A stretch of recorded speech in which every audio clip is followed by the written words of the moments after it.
Esta noche quiero dejar también con ustedes una persona muy querida nuestra, un amigo, al obispo Sergio Moya, que nos va a traer la palabra del Señor. Obispo, venga por aquí. Amén.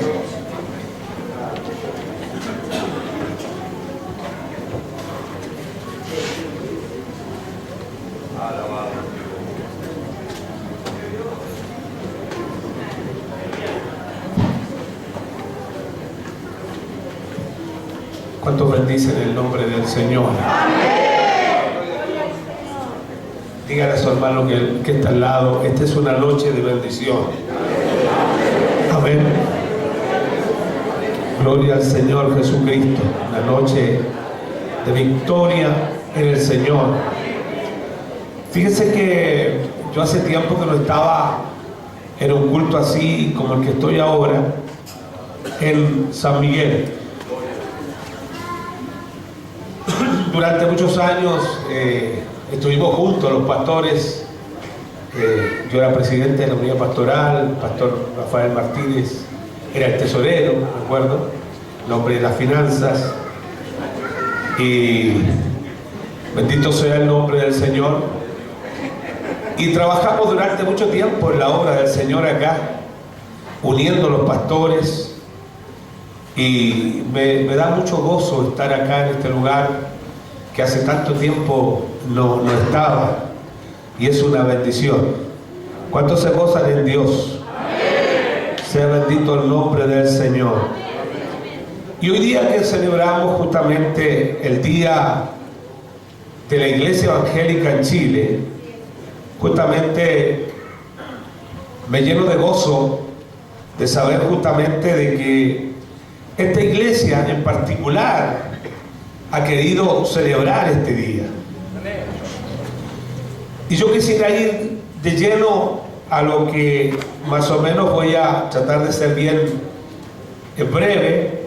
Los predicadores decimos eso, pero ustedes tienen que tenerlo cuidado. Yo conocí a un pastor que decía, deme 5 minutos y Dios mío. Pero realmente, hermanos, ¿cuántos saben que la iglesia fue fundada por nuestro Señor? La iglesia fue fundada por nuestro Señor Jesucristo, una iglesia poderosa. ¿Cuántos saben que era poderosa? Y esta iglesia permaneció bajo las enseñanzas de Jesús y de los apóstoles mientras ellos vivieron. Pero al morir los apóstoles, se produjo justamente lo que escribió el apóstol Pablo a la iglesia: sé que después de mi partida vendrán hombres disfrazados de ovejas que no perdonarán al rebaño. Y en el año 70 después de Cristo ya había sido predicado el evangelio en todo el mundo conocido de aquella época.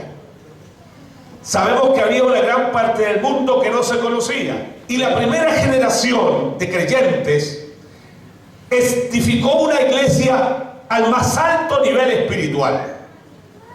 Pero cuando esta primera generación murió y fue a la presencia del Señor, la iglesia ya no fue tan fuerte en su segunda generación como lo fue en la primera. Y cuando la segunda generación pasó a la presencia del Señor, la tercera generación no fue tan fuerte como la segunda. ¿Y sabe lo que pasó? La iglesia comenzó a debilitarse espiritualmente. Con la conversión al cristianismo del emperador romano Constantino, el año 313, siglo IV, y la instalación del famoso edicto de Milán, la iglesia, perseguida en un comienzo, pasó a ser conductora de los asuntos políticos y religiosos y pasó a ser una iglesia estructuralmente una organización muy poderosa. Y la iglesia, siendo un organismo vivo, edificó una organización muy fuerte, pero mire lo que pasó: perdió su espiritualidad. Y más o menos por ahí, por el año 500 después de Cristo, por ese año, la iglesia había perdido casi toda su espiritualidad. Como Roma era donde se regía el destino político religioso, y esto era dirigido por la Iglesia Católica, basada en el pasaje del Evangelio: sobre esta roca edificaré mi iglesia. Creó el papado buscando el sucesor de Pedro y aludiendo un error teológico realmente impactante, aludiendo de que Pedro había estado en Roma, lo que la Biblia desmiente, porque cuando Pablo está en la cárcel dice: todos me desampararon. No nos imaginamos al apóstol Pedro abandonando a su hermano Pablo ahí en la cárcel sin ir a verlo. Y otras escrituras más que podríamos citar aquí. Durante ese tiempo de la historia se produce la primera división de la iglesia entre la Iglesia Católica Romana y la Iglesia Católica Ortodoxa. Y durante ese tiempo, que la historia lo llama la época o periodo de oscurantismo, mire lo que pasó: no se predicó en el mundo por casi 1000 años. Y a partir de ese momento, la iglesia cayó en la idolatría total, nombrando y haciendo nombramiento de las autoridades en forma arbitraria, llegando a nombrar cardenales de 12 años, cayendo en el despotismo y la corrupción más absoluta. Todo esto favorecido por el feudalismo reinante, donde los señores aplicaban el derecho de pernada, que no tenemos tiempo para explicar, el abuso de la confesión y las famosas indulgencias. Fíjese usted que en ese panorama León X nombró a Juan Techtel para recaudar dinero en toda Europa para la construcción de la Basílica de San Pedro. Esto trajo como consecuencia la ambición de Roma por las riquezas y la corrupción total del clero, que obedeciendo más a los concilios que a la palabra de Dios, se apartaron de la verdad. Se creó el celibato, naturalmente como ya cumplimiento de lo que le había dicho el apóstol Pablo a Timoteo. Se prohibió comer algunos alimentos, dando comienzo a la apostasía que está expresada en el capítulo 4 de la carta a Timoteo. Todo esto favorecido por la ignorancia de los pueblos en cuanto a la palabra de Dios, ya que todas las misas y reuniones se hacían en latín. La gente iba a los cultos, a las misas, y nadie entendía nada, porque se utilizaba una versión bíblica que era la Vulgata Latina, que había hecho uno de los hombres más prominentes de la iglesia, Jerónimo, en el siglo III. Pero es necesario decir que en medio de toda esta corrupción, mire, escucha esto bien, había hombres de Dios que nunca doblaron sus rodillas ante Baales. Sea bendito el nombre de Dios. Fíjese usted que Dios en todo tiempo levanta hombres santos que a la postre fueron los mártires por el testimonio de Jesucristo. Podríamos citar algunos: Juan Wycliffe, 1320, Juan de Hus, que fue quemado vivo e inmolado junto al río Rin, Jerónimo Savonarola, hombres que levantaron su voz en medio de esta terrible apostasía y fueron perseguidos y muertos por la Santa Inquisición. La Inquisición, ustedes saben, condenaba todo lo que se levantaba en contra de lo establecido e incluso prohibía la traducción de las Sagradas Escrituras. Conocidos son los casos de Fray Luis de León, que fue llevado a la Inquisición por traducir parte del Cantar de los Cantares. Sumado esto a la imposición de los libros apócrifos o deuterocanónicos que no fueron aprobados por Jania, que naturalmente la iglesia fundamentaba el paganismo, el purgatorio, la oración por los muertos y la mentira. Estos libros deuterocanónicos fueron aprobados en el Concilio de Trento, y la Iglesia católica los incluyó a la Biblia en consecuencia de que estos libros fundamentan todas estas herejías. Quiero citar un texto del libro de Macabeos que dice que cuando tú quemas el vientre de un pez, tus pecados te son perdonados.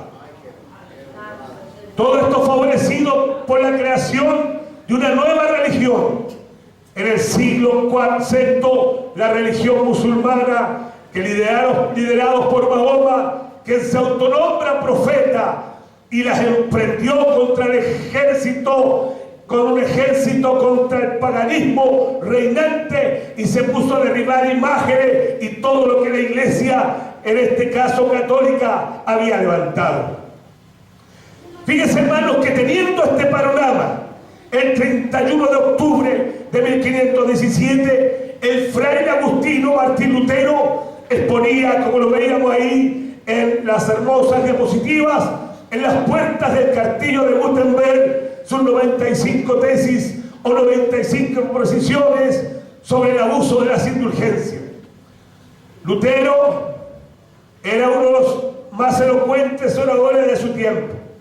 Se había metido al convento debido a que un día, cuando regresaba de la universidad en la cual estudiaba leyes, le sorprendió una tormenta y un rayo lo derriba, y exclama, temeroso y lleno de espanto: protégeme, Santa Anita, me haré monje. Lutero, después de 12 años de fraile, estudiando la epístola a los Romanos, capítulo 1, versículo 17, donde leyó: el justo por la fe vivirá. ¿Cuánto le dan un aplauso al Señor?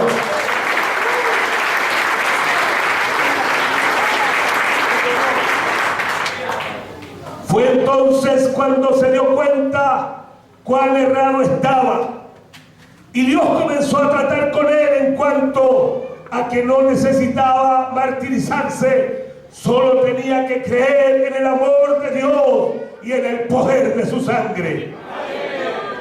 Combatió las curas, le causaba horror cuando veía a los sacerdotes pasar por las calles tocando la campanilla y gritando: cuando la moneda suena en el cofre, tus pecados te son perdonados. Él había entendido que solo la sangre de Jesucristo es la que limpia de todo pecado. Lutero combatió la autoridad de los concilios, combatió la doctrina del purgatorio, la infalibilidad del Papa, la ascensión de la Virgen María, que dice la Iglesia Católica que ascendió al cielo, aprobada por el Concilio de Trento, y el culto a los santos. Defendía la doctrina de Juan de Hus, condenado por el Concilio de Constanza. Quiero decirles en esta hora, queridos hermanos, Lutero escribió 2 libros: La cautividad de la Iglesia en Babilonia y La libertad del cristiano. Tradujo la Biblia del hebreo al alemán, obra que se demoró 2 años, demostrando su gran capacidad y gran preparación, y durante ese tiempo fue perseguido.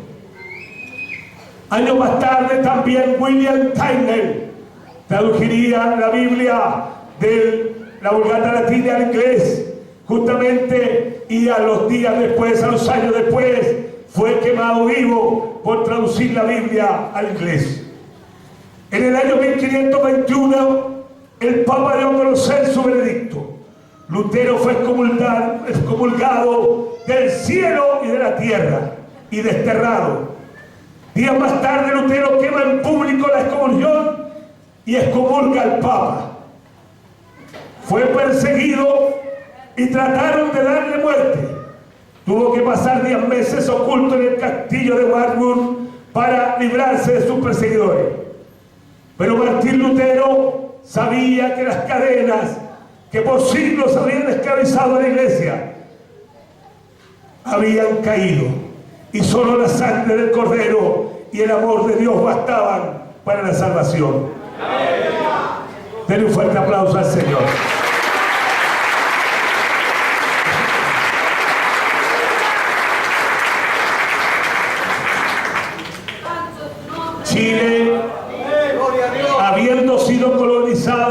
españoles, se mantuvo cerrado el influjo de la fe evangélica por 370 años, donde la eficacia de la Inquisición impidió que la luz de Cristo llegara por esta tierra.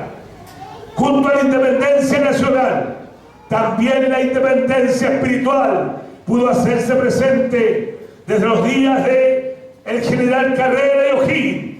La presencia de evangélicos notables fue permitiendo ganar un espacio en la libertad de conciencia y de culto en nuestro país. Conocido es que cuando van a fusilar justamente a José Miguel Carrera en Mendoza, alguien le dice: le traemos un cura para que lo confiese, y él dice: no necesito confesárseme, a Cristo lo tengo en el corazón. Carrera había aceptado a Cristo en Inglaterra, donde había estudiado, donde también había sido influenciado O'Higgins, que cuando estuvo estudiando en Estados Unidos, en Inglaterra, él estuvo cortejando a la hija de un pastor, y de ahí él recibió justamente la doctrina y la enseñanza protestante. Por eso justamente el primer escudo nacional de Chile no era por la razón o la fuerza, sino que el lema de la reforma protestante: después de las tinieblas, la luz. Denle un fuerte aplauso al Señor.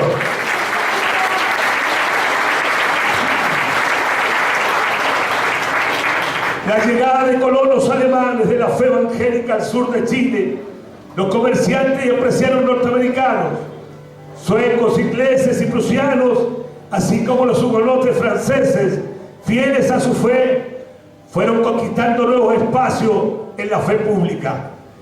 En 1845, con la llegada del doctor David Trumbull, ministro presbiteriano egresado de la Universidad de Princeton, en los Estados Unidos, se inició la marcha gloriosa, aún no concluida, de la Iglesia evangélica.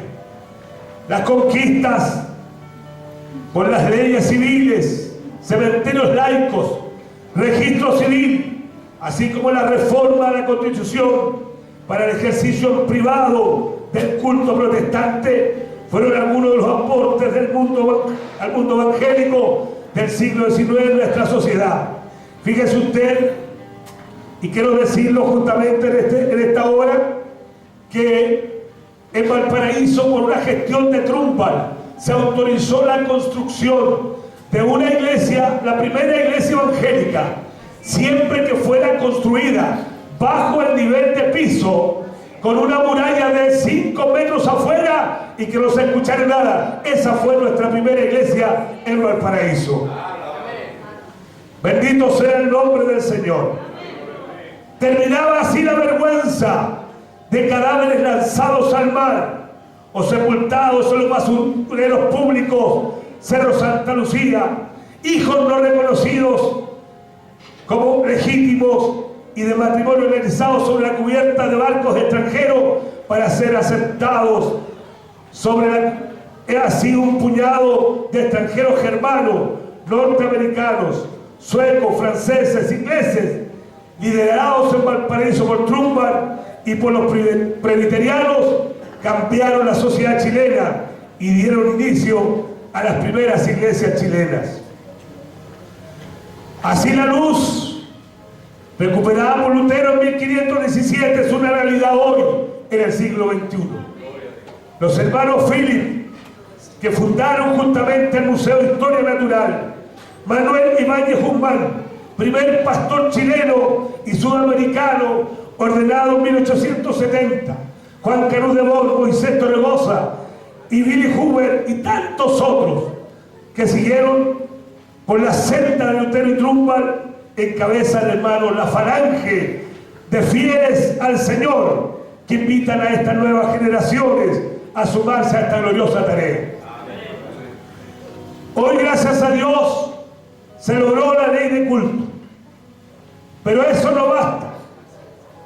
Hemos logrado justamente eso, pero hay que luchar para plasmar eso en nuestra realidad nacional. Un teólogo brasileño, el más famoso de todos, Joseph Coblan, dice en su última obra: Lutero, padre del hombre moderno, ¿por qué te demoraste 400 años en llegar? Hechos capítulo 3, versículo 21. Dice la Biblia lo siguiente: aquel desierto es necesario que el cielo reciba hasta los tiempos de la restauración de todas las cosas. Yo quiero decirte en esta noche desde este lugar: Dios va a restaurar a la iglesia cada cosa que perdió antes que Cristo venga. Dale un fuerte aplauso al Señor.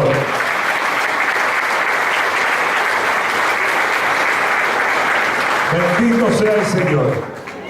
Algunos cientos años después de Lutero, Dios levantó a Juan y Carlos Wesley, y ellos trajeron el Evangelio al Nuevo Mundo. Y a principios del siglo hemos tenido el avivamiento pentecostal, con el avivamiento en 1906 en la calle Azusa Street, en Los Ángeles, California. Y los dones del Espíritu fueron restaurados a la iglesia. En Chile se derramó el Espíritu Santo en 1909, en Valparaíso, y Dios levantó en Chile la iglesia con poder, y grandes sanidades y milagros ocurrieron. Y varios millares se entregaron al Señor y han sido salvos. Pero la promesa no quedó ahí, sino que Dios ha hablado por muchos hombres que Chile será para Cristo. Dale un fuerte aplauso al Señor.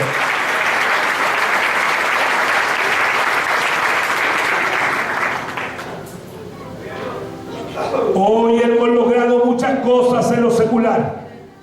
Se ha logrado el Día Nacional de la Iglesia Evangélica. Hemos logrado ser considerados por las autoridades. Pero la iglesia, mis amados hermanos, con leyes o sin leyes que nos favorezcan, seguirá predicando con más fuerza la palabra del Señor, porque sabemos que las puertas del Hades y el infierno prevalecerán contra la iglesia. Por esto, como dice el profeta, no es con espada ni con ejército, es con mi Espíritu Santo. Hoy estamos en este templo recordando a muchos de nuestros hermanos. Muchos fueron desterrados del cielo y de la tierra. Me correspondió por varios años predicar en el Cerro Santa Lucía, donde está el monolito que construyera don Benjamín Vicuña Maquena, donde dice: aquí yacen los desterrados del cielo y de la tierra. No había lugar para el pueblo de Dios. Pero yo quiero detenerme en esto un momentito y hablar lo que el Espíritu me hablaba mientras estaba sentado. Hoy día la iglesia ha logrado estas leyes que la favorecen. Pero ¿sabe lo que me decía el Señor? Y no tomen, porque yo cuando hablo sé que la alabanza es algo maravilloso. Pero ¿sabe? Hoy día nunca la iglesia había cantado tanto como hoy. ¿Me está escuchando? Pero nunca la iglesia había predicado menos que hoy. Hoy día la iglesia ha cesado de predicar como lo hacía. Yo estaba haciendo un análisis estos días y mientras escuchaba a mi ayudante que estaba ministrando, el Espíritu me decía: mira los himnos que teníamos antes, a la batalla, a la lucha, anda a buscar las almas, busca el perdido, todo lo que decían las almas, las alabanzas. Hoy día leía una estadística de que si Chile a este ritmo que estamos creciendo, lo vamos a ganar recién el año 2500. Quiero decirles que Dios, como decía el hermano japonés, tiene que hacer una reforma dentro de la iglesia. ¿Sabe lo que yo pedí? He estado pidiendo al Señor: desacomódanos, Señor, desacomódanos. Fíjese usted, Yo paso por el centro de Santiago y me da una pena terrible. Veo grupos cantando como justamente estos famosos Quilapayún. Veo los chanchaleros, veo cantantes de ópera, pero no veo conjuntos evangélicos cantando ni predicando. Hoy se ve, y si se ve a alguien predicando, es como una sorpresa. Aquí me encontré con varios alumnos del Instituto Nacional. Yo varias veces que les decía, a ver, ¿cuántos quieren ser médicos? Como 20. ¿Cuántos quieren ser ingenieros? Como 15. ¿Cuántos quieren ser pastores? De pronto uno levantaba esto. Faltan vocaciones. El mundo, fíjese, la Escritura dice, será predicado el Evangelio del Reino en todo el mundo. Y entonces vendrá el fin. Yo tuve que pedirle perdón hace tiempo al Señor. Y tuve que caer llorando ante el Señor. Y eso me cambió la vida. ¿Sabe? Estaba en Freirina, en una ciudad para el norte, donde tengo una casa. Y estaba sentadito atrás, porque esa casa me la dio el Señor sin haber clavado un clavo. Un tío de mi esposa se sacó la lotería, compró esa casa y murió. Y me quedó a mí. Y estaba ahí sentado atrás en un asiento ahí, mirando las plantas. Qué bonito, es grande el premio de la casa, es grande. Y dando gracias al Señor por eso. Y mi esposa me dice, venga a ver la televisión, me dice. Y fui a ver la televisión. Y ¿sabe lo que sucedió? Me dicen, se quemaron 82 presos en San Miguel. Están dando la noticia. Y yo empecé a ver las noticias porque hoy día hemos perdido capacidad de asombro. Ya van 3.000 que están muriendo, más de 3.000 han muerto por la huida de Siria. En las Torres Gemelas murieron 4.000, entonces 82. Bueno, pero estaba mirando ahí cuando el Espíritu Santo me habló. ¿Cuántos han escuchado al Espíritu Santo? Me habló el Espíritu Santo y me dijo, ¿te hago una pregunta? Sí, le dije, Señor. ¿Cuándo fuiste a ver esa gente? ¿A cuántos kilómetros estaba tu iglesia de esa cárcel? A 4 kilómetros, Señor. ¿Cuándo lo fuiste a ver? ¿Cuándo le fuiste a predicar la palabra? ¿Sabe, hermano querido? Hoy la iglesia tiene justamente que desacomodarse y salir. De ahí yo salí, me puse a llorar, estuve todo el día llorando. Hoy día tengo 5 centros para personas de la calle, atendemos 300 personas diarios que recogemos de la calle y le damos comida, le predicamos la palabra y le enseñamos del Señor. La tarea no es fácil, porque tenemos gente con SIDA, gente, hermano, con lupus, gente con diferentes enfermedades. Pero ¿qué hay de aquellos que están en Pakistán, de aquellos que están en Japón, de aquellos que están en el mundo? ¿Qué estamos haciendo como iglesia para evangelizar? Yo creo que hoy día, si queremos que Chile sea para Cristo, tenemos que ir a la calle, tenemos que ir al vecino, tenemos que ir a las personas. Y tal vez la oración de Raquel sería una oración especial hoy día para la iglesia. ¿Cuál era la oración de Raquel? Dame hijos, Señor, o me muero. Dame hijos o me muero. ¿Cuántos quieren que Chile sea para Cristo? ¿Qué tal si mañana usted llega a esta iglesia con un amigo y se va, compromete a ir a buscarlo, y llega mañana, ya no van a ser 300, van a ser 600? ¿Cuántos bendicen el nombre del Señor? ¿Qué tal si usted, en vez de traer esos 1.000 pesos de ofrenda más para que se envíen misioneros, se manden pastores al sur de Chile, se manden pastores a los países no alcanzados? ¿Cuántos bendicen el nombre del Señor? Los testigos de Jehová tienen un tiraje de 200.000 ejemplares del Despertar y el Atalaya. Andan todos los días en la calle. A las 8 de la mañana los ven en el metro usted, a las 7 en el Paso de Ahumada, los ven en las calles todo el día. Los mormones están bautizando 1.500 personas al año. Los musulmanes están levantando templos por todo el mundo. Están avanzando. Los agnósticos están creciendo. Y la iglesia tiene que movilizarse, tiene que salir, tiene que desacomodarse. Salgamos. Póngase de pie, vamos a orar.